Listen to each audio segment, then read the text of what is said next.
এই ফিয়া লেকটি হল নেপালের দ্বিতীয় বিখ্যাত লেক, যেটি পোখরা শহরে অবস্থিত। বলা হয় আগে এই এলাকাটি ছিল একটি উপত্যকা। প্রাকৃতিক পরিবর্তনের ফলে এখানে হ্রদের সৃষ্টি হয়েছে। স্থানীয়দের কাছে এটি শুধু পর্যটক কেন্দ্র নয়, বরং জীবিকার একটি বড় উৎস। নৌকা চালানো, মাছ ধরা এবং ছোট ব্যবসার মাধ্যমে।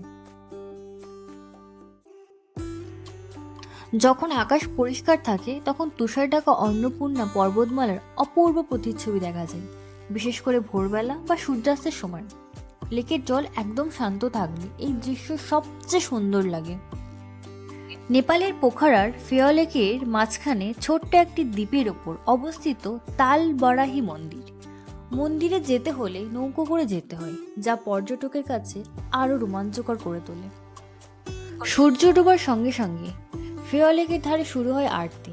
আরতি হলো হিন্দু ধর্মের একটি গুরুত্বপূর্ণ উপাসনা প্রক্রিয়া, যেখানে প্রদীপ, ধূপ ও ফুল ঘণ্টা ব্যবহার করে দেবতার উদ্দেশ্যে প্রার্থনা করা হয়। দশাইন ও তিহার উৎসবের সময় এখানে বিশেষ পূজা ও ভিড় দেখা যায়।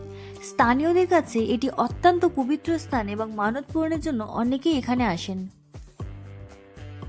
পোখরার প্যারাগ্লাইডিং করার পর বেশিরভাগ ফ্লাইট ল্যান্ড করে ফিয়া লেকের লেক সাইড এলাকার নির্দিষ্ট খোলা মাঠে। সাধারণত সারাংকোট পাহাড় থেকে ওড়া শুরু হয়, আর প্রায় 20-30 মিনিট আকাশে ভেসে থাকার পরে ধীরে ধীরে লেকের পাশে ল্যান্ডিং করে। অক্টোবর থেকে এপ্রিল পর্যন্ত আকাশ পরিষ্কার থাকায় এই সময় প্যারাগ্লাইডিং এর উপযোগী সময়। সকাল বা বিকালের সময় দৃশ্য সবচেয়ে সুন্দর থাকে। বিশ্বের অন্যতম প্যারাগ্লাইডিং স্পট হিসাবে পরিচিত। আকাশে ভেসে আপনি দেখতে পাবেন নিচে নীল ফিয়া লেক আর দূরে তুষার ঢাকা অন্নপূর্ণা পর্বতমালা এবং পুরো পোখরা শহর। নিরাপত্তার জন্য অভিজ্ঞ পাইলটের সাথে ট্যান্ডেম ফ্লাইট করানো হয়।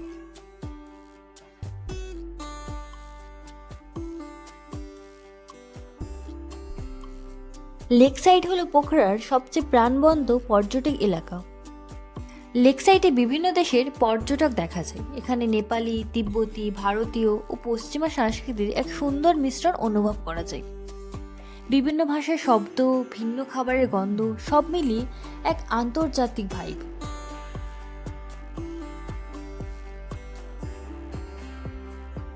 এছাড়াও ফিয়া লেকে নৌকা নিয়ে ঘুরে বেড়ানো সবচেয়ে জনপ্রিয় অভিজ্ঞতা। চাইলে নিজে নৌকা নিয়ে চালাতে পারেন বা মাঝে নিতে পারেন।